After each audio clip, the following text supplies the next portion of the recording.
Hello class, this is Dr. Forbes, and this is Unit 5, the argument essay. This particular assignment requires the students to investigate a topic, collect research, generate ideas, evaluate the evidence, and establish a position on the topic in a concise manner. Actually, almost everything that we write is an argument. Now let's talk about how to formulate those arguments. The purpose of persuasion is to convince, motivate, or move readers toward a certain point of view or opinion.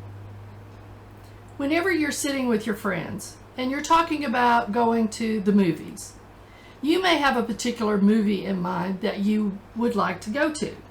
So you try to convince your friends that this is the movie you should all go see. So you're trying to convince those readers or your friends to move toward a certain point of view or opinion. So most of us feel like we're inclined to win an argument, but you don't always have to win an argument, because that means that there are losers in an argument. What you might want to do instead is persuade your audience to consider your opinion as a valid one, not simply the right one. So we're going to learn how to do that in this particular argument essay. Let's look at the essay instructions. Remember, I told you every time you have a new assignment, look at the instructions and make sure you fully understand what is being expected of you. An effective persuasive essay must have evidence or research to make its case.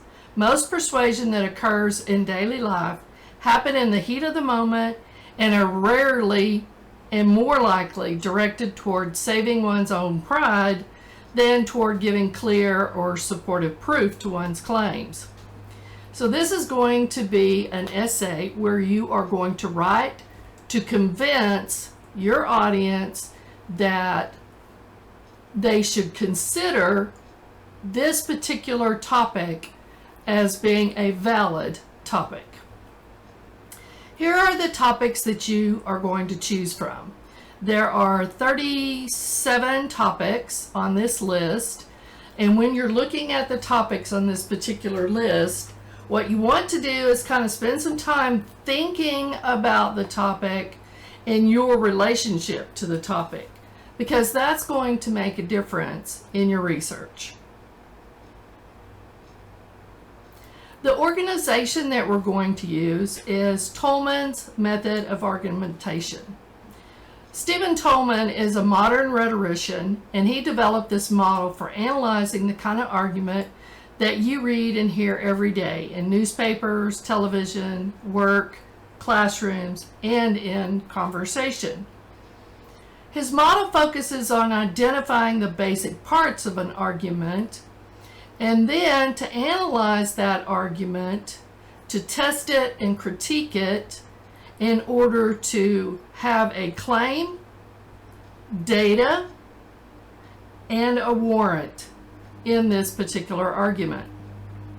Before we go to Tolman's method of argumentation, let's look at the requirements for the assignment. Your introduction should be focused on background, definitions, or other important information that's going to help catch the audience up to the topic you've chosen. You're going to use transitions in between examples and between paragraphs. The conclusion needs to summarize your main points and the thesis while also giving a prediction, a recommendation, or a warning. We'll use MLA formatting, 2 reliable research sources from the Dallas College Library databases, and then third-person point of view throughout the essay. Remember, unity, coherence, and adequate development make for a good argumentation essay. The technical details: this is a paper that's approximately 2 to 3 pages long, 1,000 to 1,200 words. You're going to use 12-point font Times New Roman double-spaced. Now let's talk about Tolman's method. Stephen Tolman first proposed this method in the Uses of Argument in 1958. The Tolman method emphasizes building a thorough support structure for each of an argument's key claims.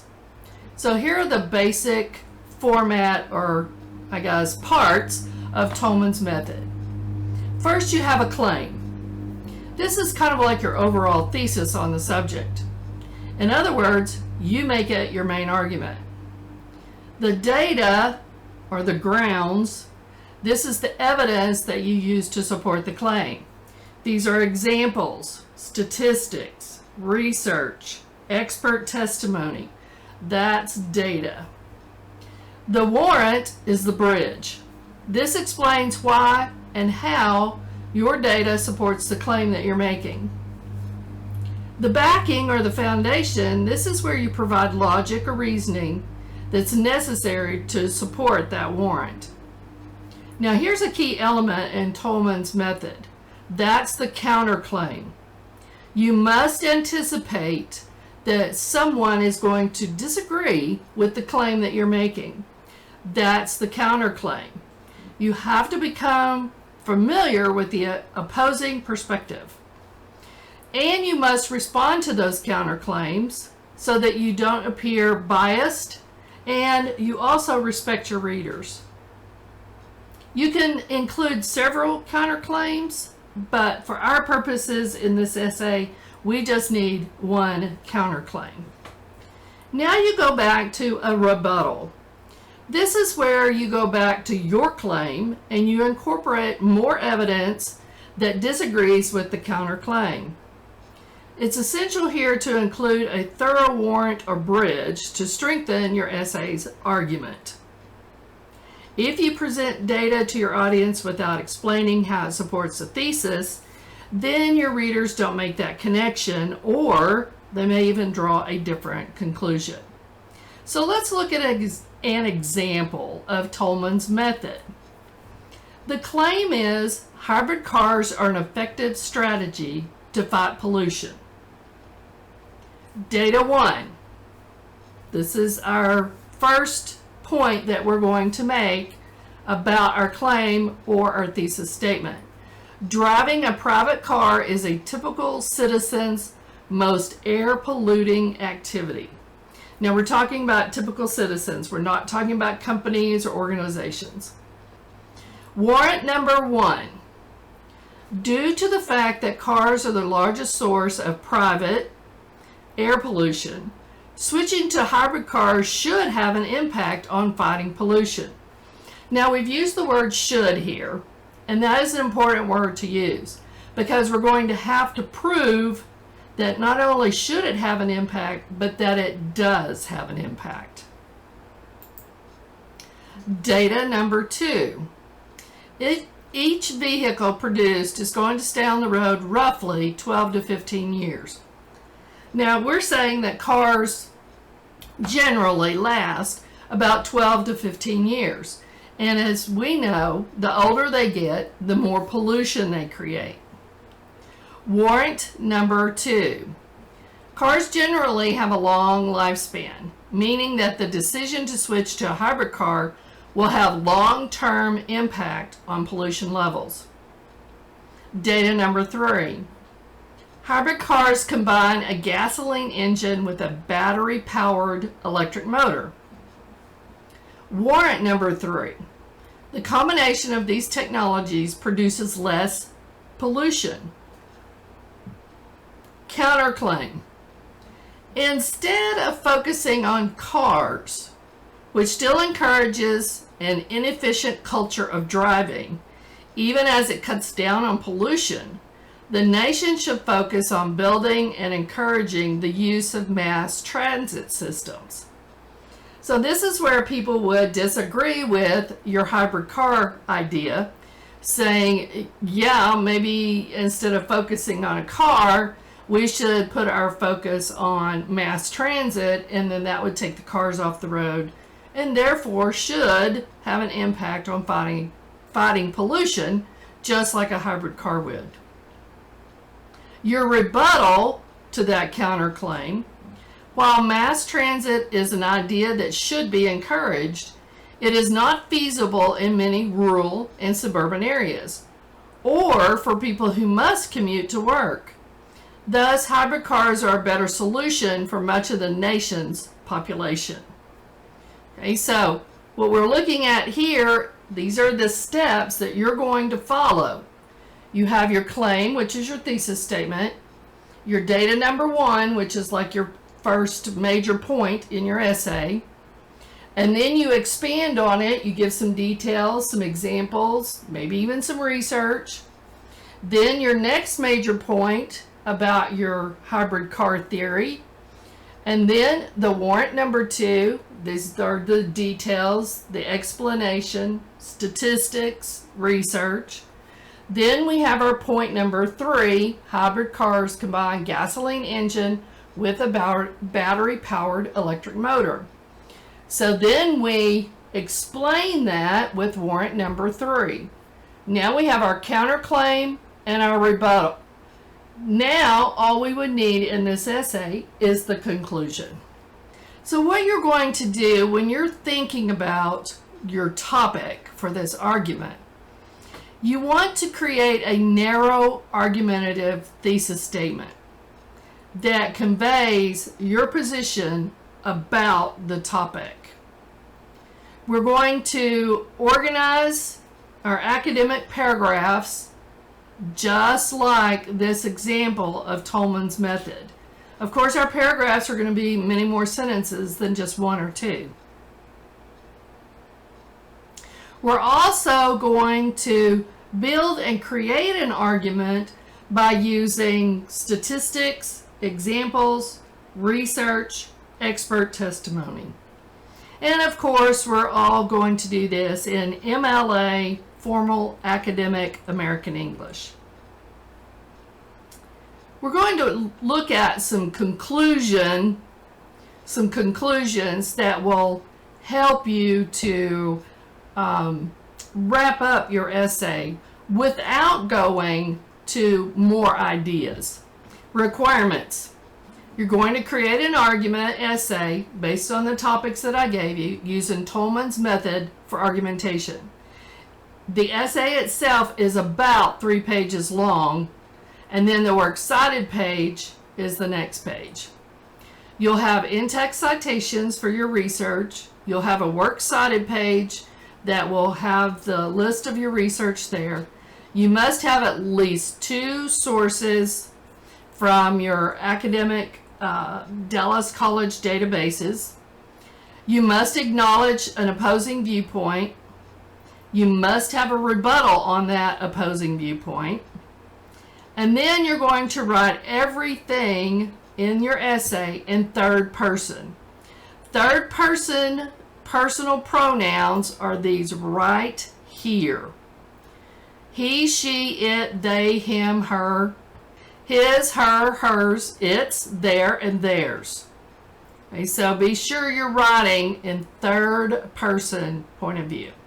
And here's the technical details again. Avoid these topics: gun control, abortion, same-sex marriage, legalization of marijuana, including for medicinal purposes, lowering the drinking age, texting and driving, death penalty, religious conversions, and these sources are off limits: the Bible, the Torah, the Quran, Wikipedia, and all kinds of wiki sources. So how do we start this essay? A good way to start about it is to choose your topic and then write down everything you know about that topic. That's your first start to brainstorming. What's common knowledge? What needs a source? And then you're going to start your preliminary research. Start looking at your research. You can do a basic Google search if you want to. Or actually, I just tell students I really would prefer that you start looking in the databases for the topic that you've selected. Narrow this topic and formulate a working thesis. You may change your thesis later on, but remember up here, this thesis statement was, hybrid cars are an effective strategy to fight pollution. So you are taking a stand about your topic. You are choosing a side on your topic. And you're trying to convince your reader that what you're writing is at least acceptable, if not the only way to do this. Next, you're going to research more on that topic and related subtopics. What you want to ask is, what are people thinking about this? Are they thinking like I'm thinking, or are they saying something totally different? What biases might people have about this topic? Who is right and why? What can be added to this conversation? So basically your research, I've kind of laid it out for you, should be in about 3 to 5 hours. Now don't do this all in 3 to 5 hours. You might go and do a little bit of research and then come back and think about it a while and then do some more research. This is just kind of overall what you're going to need for this particular assignment. Now, what is a bias? A bias is something that people have against something else. So people may have a bias against hybrid cars. I know there's a lot of bias right now against the Tesla car, not because it's a hybrid car, but because of who the owner of the company is. So you have to look at the bias. Is it legitimate? Is it something you need to put in your counterclaim? Is it something you need to put into your rebuttal? So you're going to read and skim about 10 to 15 credible college-level articles and some research-based scholarly articles. Use the Dallas College Library databases. The one that I recommend to start with is Academic Search Complete. It is kind of a basic database, and it will give you lots of different basic ideas about something. Not necessarily argumentative, but it can give you some background. So also, I want you to start learning how to create a web search for credible sources. So when we're looking at a web search or an internet search, we're going to be looking at how to analyze that particular research source to see if it is a valid, reliable, credible research source. You must have at least one source in your essay that disagrees. Okay, so this is the counter argument. So one of your sources must support the counter argument. Another database that I like is opposing viewpoints, because if you just don't know what some of the counter arguments could be about your topic, opposing viewpoints is a great database to go look at, because it tells you here's this side and then here's the other side. Pre-write, pre-write, and pre-write.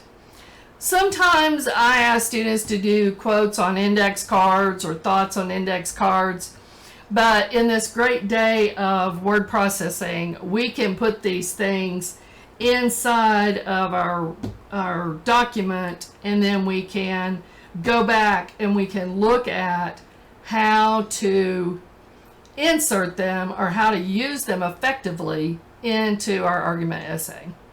We will have an outline. So we're going to be looking at an outline, and once we've kind of chosen our topic, and once we have kind of decided what's going to be the subtopics of our topic, now we're ready to be looking at an outline. Draft, draft, draft. So you're going to be using lots of drafts. So as you're drafting, don't worry about grammar, don't worry about punctuation and spelling. We just got to get those thoughts down on a piece of paper. I always tell students, put your essay away for 24 hours, or at least a little bit of time, and then go back and look at it for grammar issues and punctuation and writing issues. We will be visiting tutoring for help with the revision or expanding on these ideas.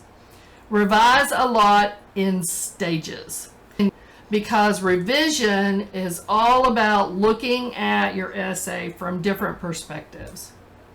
You're going to get tutor reviews, and you'll turn in all those drafts. You will review your originality report for plagiarism before you turn it in to me. And then you're going to reread your essay one last time and make some final edits or changes. Here are some quick links to your library research sources. If you get stuck and you just cannot find research sources, chat with a librarian or ask a librarian, because they are excellent at finding those research sources for you. Again, here are your argument essays. Choose from this topic. There are 37 topics on this particular assignment.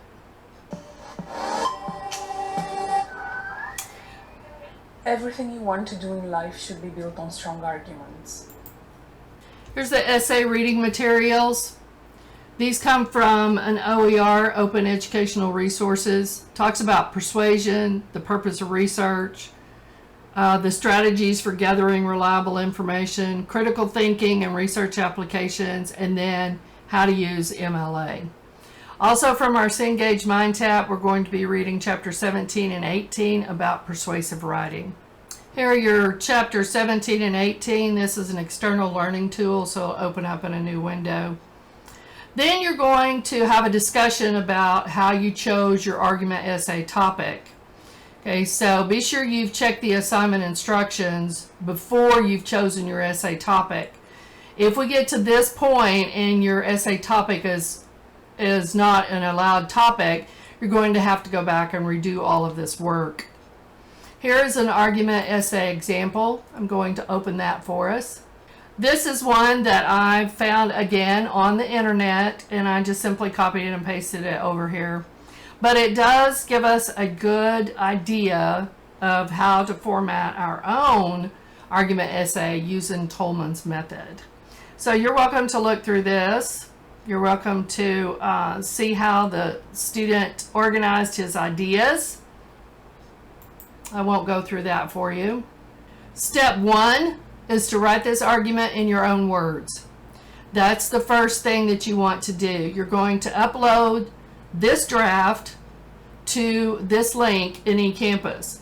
I look it over and I give you some ideas, some feedback on how we're going to organize it, how you're going to add some research. I may even add some extra ideas in here that you might want to consider adding into your own essay. So it's real important that you don't miss this due date of May 1st, because I have to give you some feedback, so you want to put it up here as soon as possible. Step number 2 is using Noodle Tools. Now, Noodle Tools is a tool that is in our library databases. If you have never used Noodle Tools before, then go into your instructional videos. Here's how to use your databases, and then here's how to use your Noodle Tools. Okay, so once you've gotten your Noodle Tools together, that will actually give you a works cited page. So once you've gotten your works cited page together, you're going to submit that here. That is step 2. Step 3 is to submit your essay to NetTutor. You're going to revise the argument essay using NetTutor, and you're going to submit that revised argument essay to me here. So I'm hoping that you'll know now by this point, since we've used NetTutor before, that you'll know at this point how to make those revisions based on the suggestions of the tutor from NetTutor. You're also going to use the Dallas College Tutor. So this one is where you submit it to the Dallas College tutors. And if you don't know how to do that, here's tutoring information right here. Here's free tutoring at Dallas College. Here's NetTutor. And here's where you would go into our textbook with Cengage to submit to NetTutor. Once you have gone to the Dallas College Tutor, or you've sent your paper into the Dallas College Tutor, you are going to submit the tutor's comments along with your revised paper to this link right here. And here I've put all of this here for you to use this Dallas College Tutor. You must submit the essay instructions, and then here are the instructions for how to submit your essay to the Dallas College Learning Commons. Here's a final checklist. Okay, so have you done all of these things before you're ready to submit it to me? If you finished all of these things, then you're ready to upload your paper, your final paper, to Argument Essay Final Submission. Here's the grading rubric. You're welcome to look at that as well. This is due on May the 12th. So that, my friends, is your Unit 5 argument essay. Thanks for watching.